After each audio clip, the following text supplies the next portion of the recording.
L'éducation a un caractère universel par la généralité du processus éducatif. Il n'existe pas de société humaine sans souci de transmission d'un patrimoine intellectuel et technique. Il n'existe pas de société humaine dans laquelle un individu n'exerce une action pour transformer un autre individu, au moins sous la forme d'un jeu d'influence. On peut souligner que l'éducation est une démarche caractéristique de l'homme qui le différencie de l'animal de ce point de vue. L'être humain étant à sa naissance particulièrement immature ou inachevé dans la mesure où il ne possède pas des réflexes prêts à être activés comme chez les animaux. C'est grâce à l'éducation qu'il accède à une certaine maturité en intégrant les savoirs accumulés par les générations antérieures comme les premiers gestes qui lui permettent de marcher, se nourrir, se protéger du monde extérieur. L'éducation est toute aide apportée à autrui pour le préparer à la vie. Cette définition montre que l'éducation est aussi vieille et ample que l'humanité. Longtemps, l'éducation ne fut pas distincte de la vie globale du groupe, elle participait à la perpétuation du groupe. Le système d'éducation est le fait général des anciennes civilisations de Mésopotamie, d'Égypte, de Chine ou d'Inde. Peu à peu, l'éducation va se sacraliser. Le but sera surtout et avant tout la formation religieuse et morale. Pour comprendre le système éducatif actuel, il convient d'étudier les traits caractéristiques des systèmes éducatifs au travers des âges.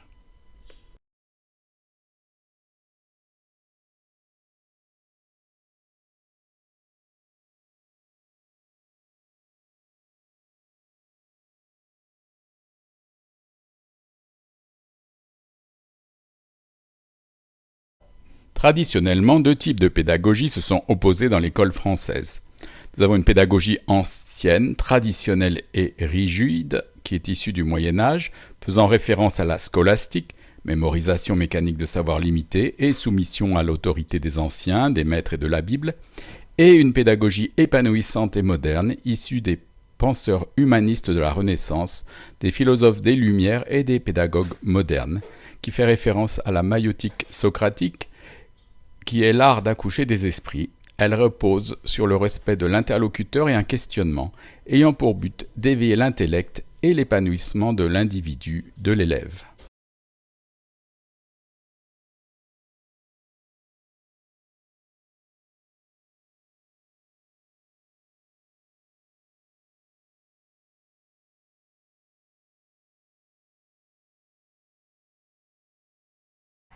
Pour Rousseau, l'enfant doit être éduqué pour devenir un être social. L'éducation est un accompagnement par l'autorité d'un adulte d'une liberté qui émerge. L'apprentissage est libre découverte par l'enfant de savoir défini par l'éducateur. Pour Dewey, toute leçon est une réponse. Pour Piaget, tout apprenant est un constructeur.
Toutes les théories pédagogiques, modélisant plus ou moins l'acte d'enseigner qui se succédèrent au fil des temps, furent toutes issues de valeurs fondées sur une philosophie particulière. Chaque théorie est étayée sur une idée que l'on se fait de l'humain, de sa place dans l'univers, de son humanisation. La question des finalités fait de l'éducation une affaire de philosophe. La plupart des grands professeurs de sciences d'éducation furent des philosophes avant d'œuvrer dans des départements universitaires encore récents. Les réponses données aux questionnements sur les finalités de l'éducation relèvent toujours de la philosophie. Qui doit enseigner? À qui doit-on enseigner? Que faut-il enseigner? Comment faut-il enseigner? C'est une théorie de l'humain, une vision de la personne humaine qui donne réponse à ces interrogations fondamentales. Ce sont les sophistes qui posent les premiers ces questions au 5e siècle avant Jésus-Christ dans la Grèce antique. Ils sont professeurs de sagesse et apprennent aux jeunes gens à se conformer aux règles sociales par la maîtrise de soi. Platon préfère le développement d'une affirmation de soi, conformément à la force de la nature. Pour Platon comme pour Aristote, toute éducation vise à obtenir l'harmonie du corps et de l'âme de l'individu. On parvient à cet équilibre sous l'autorité de la raison. Il s'agit de sortir l'enfant de sa violence individuelle, socialement inadaptée, à la maîtrise de soi, sans laquelle il ne peut se développer de la vie sociale. C'est une opération de socialisation gouvernée par l'État. Socrate est un enseignant qui n'a rien écrit, mais dont on sait qu'il développa, vers 470-399 avant Jésus-Christ, une méthode pédagogique, la maïeutique ou l'art d'accoucher. L'approche maïeutique qui est au cœur de la philosophie socratique. En effet, elle se définit comme l'accouchement des esprits. Par le biais des questionnements, l'esprit du questionné parvient à trouver en lui-même les vérités. La maïeutique est donc l'art d'accoucher des esprits, de leur faire enfanter la vérité.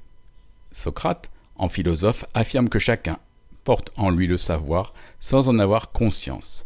Le questionnement vise à faire ressouvenir, c'est la fameuse théorie de la réminiscence. Ceci est bien sûr fondé sur la thèse de l'immortalité de l'âme, puisque l'âme est immortelle, elle détient déjà tous les savoirs.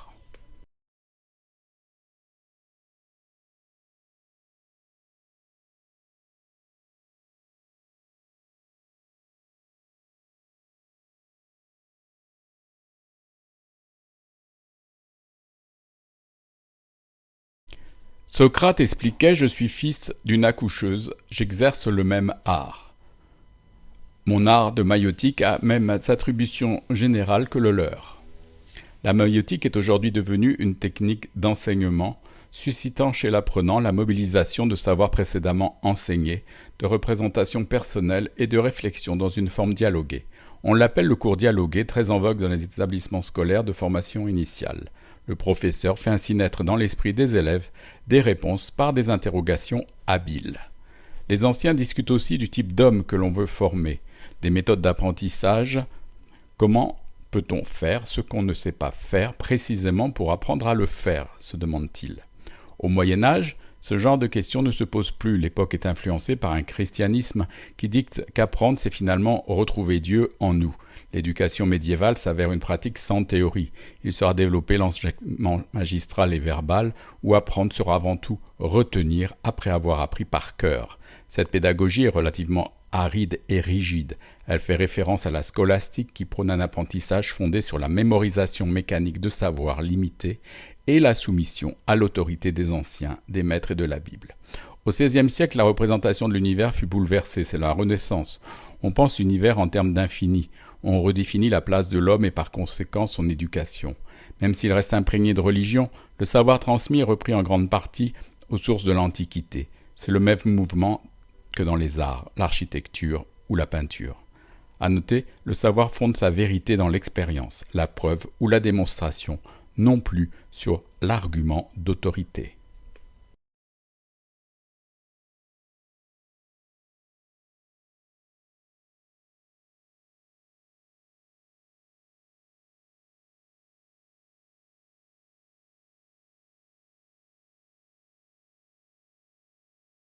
Cette renaissance est l'époque des projets humanistes utopiques.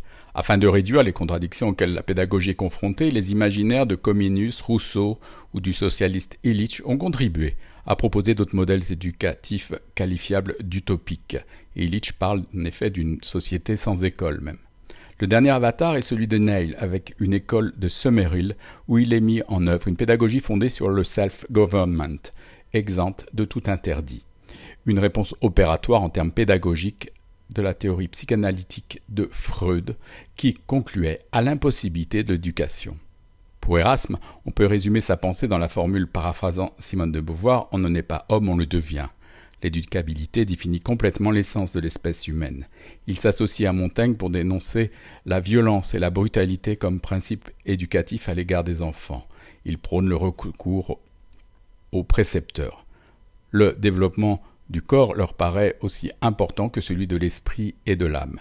Le précepteur doit constamment veiller à la qualité de la relation nécessaire avec son élève pour une éducation efficiente. Pour Erasme, la justesse de l'expression fait la justesse de la pensée. Il vise le développement d'êtres capables de jugement.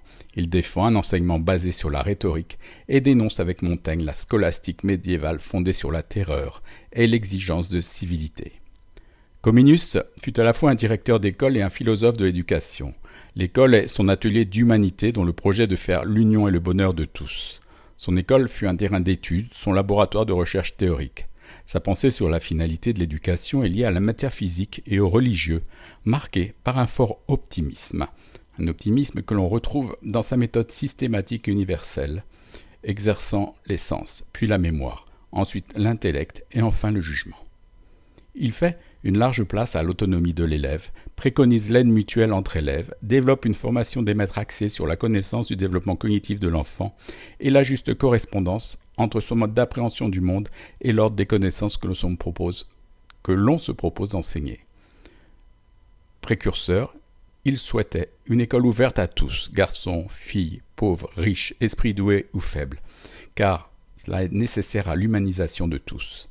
Il posa ainsi les bases théoriques d'un enseignement universel et méthodique.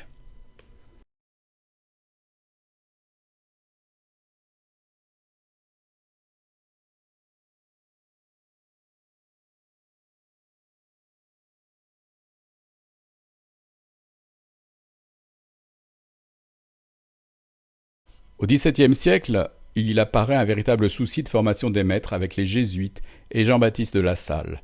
Il s'agit de faire partager à tous les bonnes recettes pédagogiques des maîtres chevronnés, d'où l'extraordinaire succès que les collèges des jésuites connaîtront. Dès le XVe siècle, on passera de l'enseignement en face à face à un enseignement simultané, entraînant la répartition des élèves par niveau, la définition d'une progression, l'institution d'emploi du temps et de récréation. Donc on passe du préceptorat ou préceptorat organisé dans une classe à un enseignement simultané pour tous les élèves d'une même classe. Le français remplacera le latin, cependant les filles doivent aller dans des établissements différents où est développé un apprentissage des tâches domestiques. On prépare les filles à devenir des femmes agréables à leurs maris, capables d'élever chrétiennement leurs enfants. Nous sommes loin de tout projet de parité homme-femme. La théorie implicite est que les femmes ne doivent pas égaler les hommes. De tous les ouvrages pédagogiques écrits pendant le siècle des Lumières, l'Émile de Rousseau exercera une influence majeure pour l'avenir de l'éducation. Il demeure une référence incontournable pour la pédagogie moderne. Non dogmatique, il cherche à faire réfléchir le lecteur qui n'aura qu'à adapter les principes proposés selon l'environnement et les circonstances particulières. L'éducation d'Émile a pour objectif de former un homme libre, agent d'une société meilleure. Rousseau assume toutes les contradictions de son projet en développant la notion d'anticipation. Sa méthode est de prévoir et organiser des situations éducatives en fonction du but qu'on se propose. En outre, l'Émile suggère l'amour et le respect des enfants, promeut une meilleure connaissance du développement de l'enfant. Il propose de faire de l'apprenant le centre de la pédagogie, de recourir à l'expérience concrète, de développer la curiosité d'apprendre et le désir d'une auto-formation, c'est-à-dire apprendre par soi-même, ainsi que la prise en compte de la sensibilité, travail manuel et de l'exercice physique.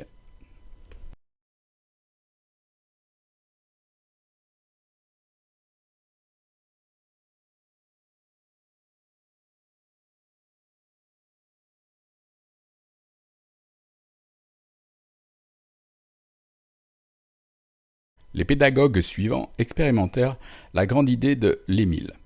D'abord, Pestalozzi. Il fonda 4 écoles en Suisse. Son institut d'Yverdon devint le laboratoire pédagogique de l'Europe. Sa méthode avait pour but d'éduquer la tête, le cœur et la main. Les apprentissages passent par les sens et s'ancrent dans le vécu enfantin à chaque stade de son développement. L'enfant doit participer activement aux activités d'apprentissage et ainsi élaborer par lui-même sa propre autonomie. Une très sérieuse et complète formation des maîtres est indispensable. Son disciple, Froebel, fonda plusieurs écoles en Allemagne et en Suisse. Le jeu est au centre de sa pédagogie. Les activités ludiques permettent la structuration cognitive de l'enfant. Il crée aussi les premiers jardins d'enfants, les Kindergarten, avec un matériel pédagogique spécifiquement adapté pour instruire l'enfant sur le monde et ses propres capacités. Les socialistes Fournier, Saint-Simon, Proudhon donnèrent une place prépondérante à l'éducation dans leur système. Leurs idées se font l'écho de l'Émile de Rousseau. Il s'agit d'une éducation dite globale, comprenant celle du corps, des mains, avec des classes ateliers, dont l'action productrice est à la fois formative et économiquement utile. Pour Fourier, si éduquer c'est suivre et savoir gérer les passions, s'il fait grandement confiance aux capacités de l'enfant, sa pédagogie s'avère paradoxalement sans souplesse. La pédagogie participa à l'avènement de la pensée positive, positivisme, dans un siècle où la raison était une valeur absolue. Le développement des nouvelles disciplines, la psychologie de l'enfant et la sociologie donnera un soubassement scientifique à la pédagogie. On pense alors qu'il convient d'enseigner à tous le minimum indispensable afin de rendre chacun capable de penser par lui-même. Le XIXe siècle fut donc passionné d'éducation et crut en l'école comme libératrice. C'est ainsi que purent apparaître les lois scolaires de Jules Ferry à la fin du siècle.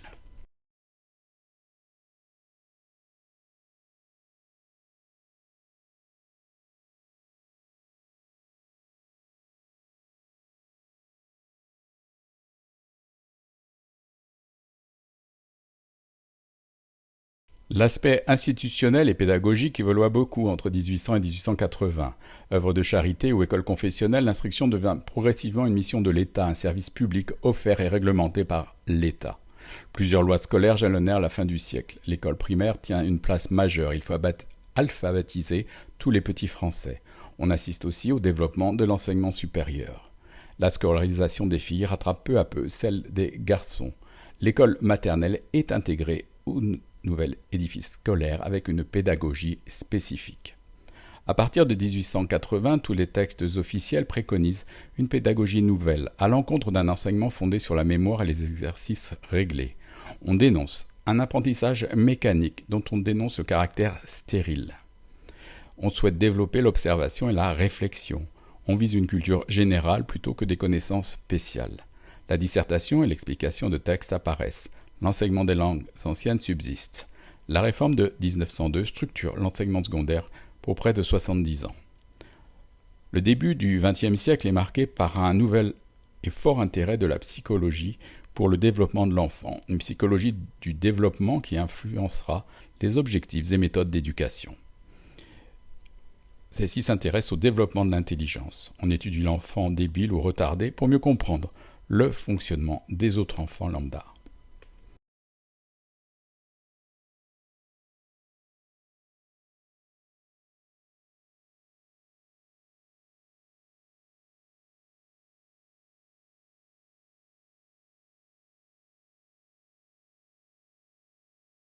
Quelques grandes figures de la pédagogie apparaissent durant le siècle. Nous avons Binet, qui est le fondateur de la psychopédagogie et de la docimologie, et avec Simon, des tests d'intelligence qui sont utilisés dans les classes de perfectionnement pour les enfants inadaptés.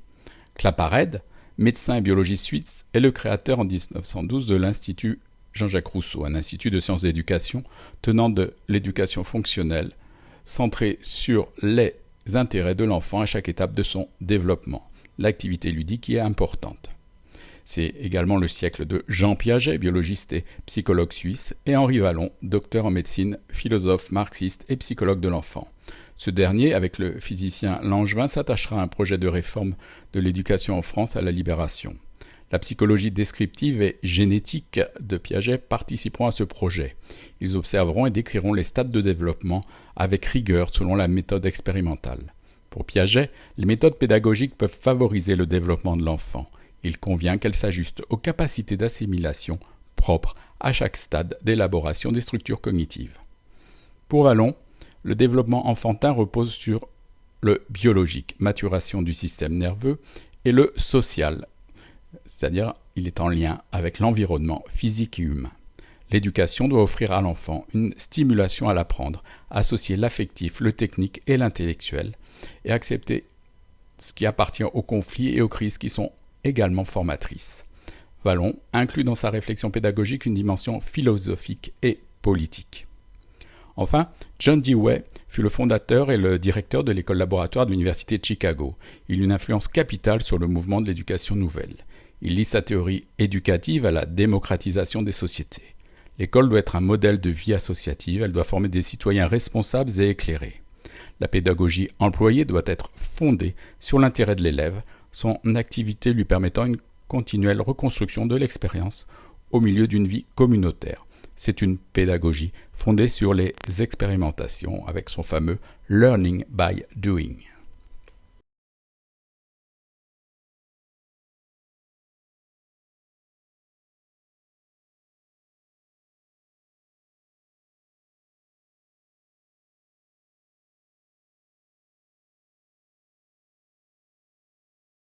Que reste-t-il de ce foisonnement pédagogique du siècle dernier ?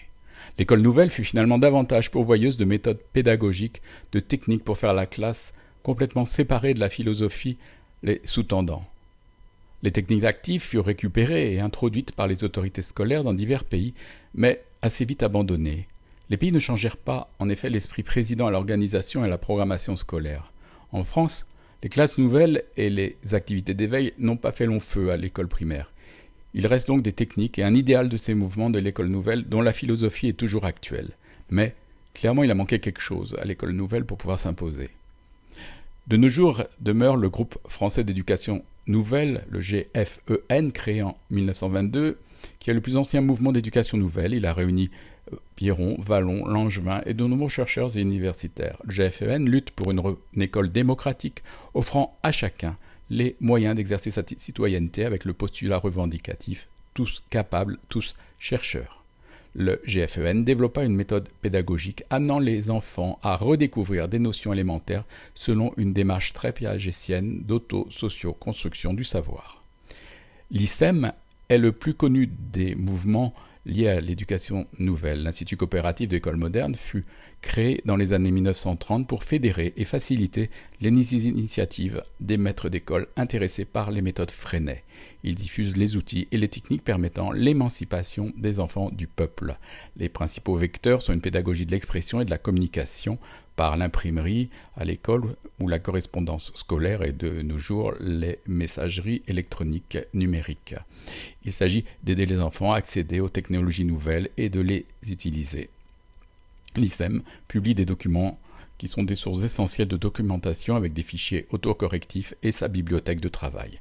Le CRAP est quant à lui le cercle de recherche et d'action pédagogique issu du second degré. Il concerne donc davantage les collèges et les lycées.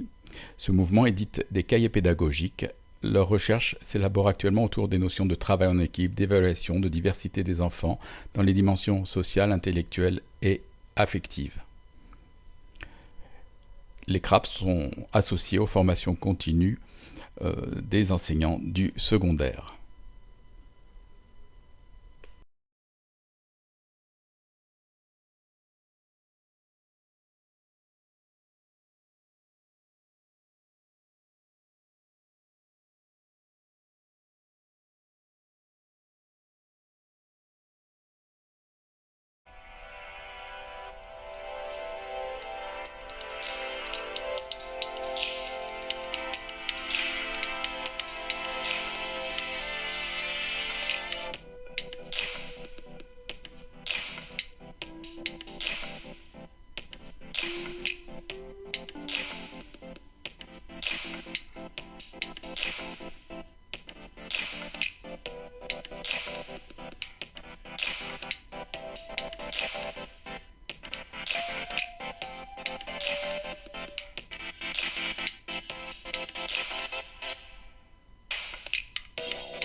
L'histoire de la formation des adultes peut se découper en 3 temps.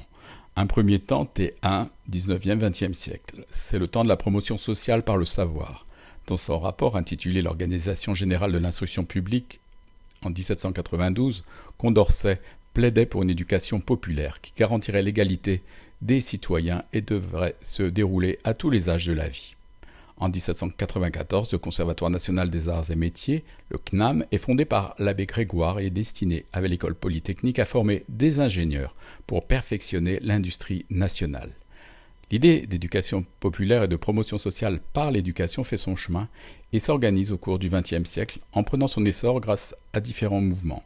Elle est portée notamment par Joffre Dumasdier, ardent militant de la formation pour les adultes. Le temps 2, ce sont les années 1970, avec la formation professionnelle continue qui est instituée. Entre les deux guerres, en effet, apparaissent des actions de perfectionnement professionnel pour l'encadrement. Elles viennent d'institutions créées pour diffuser l'organisation scientifique du travail, comme le CNAM ou le Comité d'études générales de l'organisation scientifique, CEGOS, fondé en 1932. Au sortir de la Seconde Guerre mondiale, les grandes entreprises développent des actions de formation pour leur personnel comme Renault ou la SNECMAR. La loi du 16 juillet 1971 organise la formation professionnelle continue des adultes en instituant son financement par les entreprises. Les organismes de formation continue se développent, le CNAM, le GRETA, Groupement d'établissement du second degré d'éducation nationale, l'AFPA, qui est la première organisation de formation continue d'importance dans la société française et qui fut créée par le ministère du Travail. Le troisième temps, c'est le temps des années 2000, avec le lifelong learning, l'apprentissage tout au long de la vie. À la fin des années 1970 est avancé un concept humaniste qui va prendre tout son essor au début des années 2000, d'un apprentissage tout au long de la vie qui deviendra le socle des politiques nationales et internationales.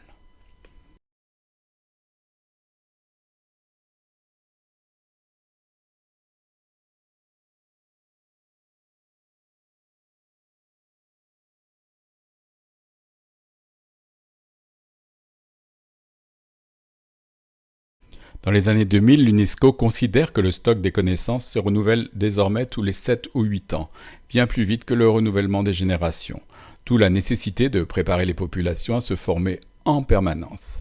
Jacques Delors, président de la Commission internationale sur l'éducation pour le XXIe siècle en 1996, déclare que le concept d'éducation tout au long de la vie est une clé d'entrée dans le XXIe siècle. Le slogan « Lifelong Learning » est lancé par la Communauté européenne en 1995.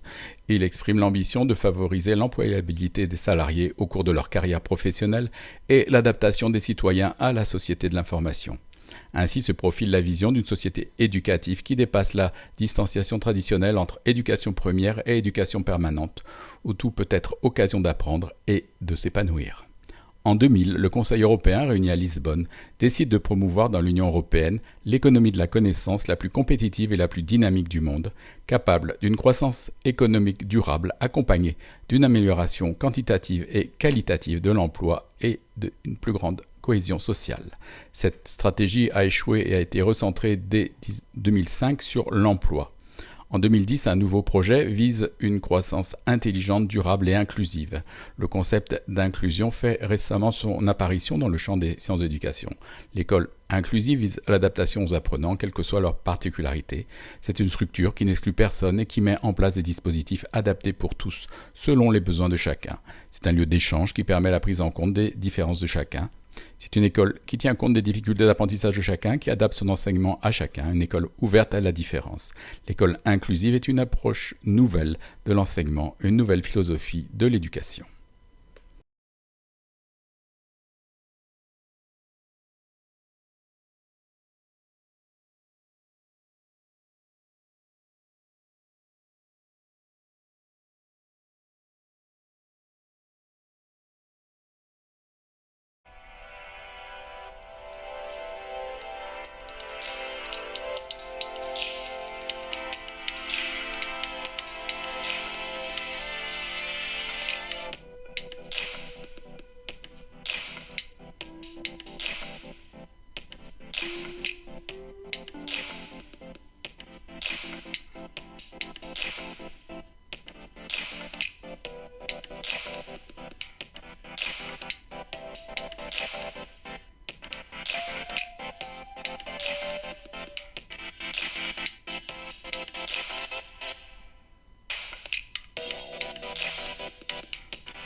En guise de conclusion, tout d'abord, il convient de se souvenir que l'éducation a, durant ces 3 derniers siècles, répondu principalement à 2 grands types d'impératifs différents.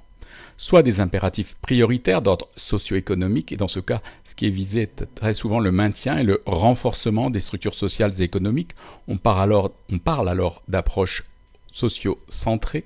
Soit des impératifs prioritaires d'ordre humaniste, et dans ce cas, la formation de l'individu est le but principal.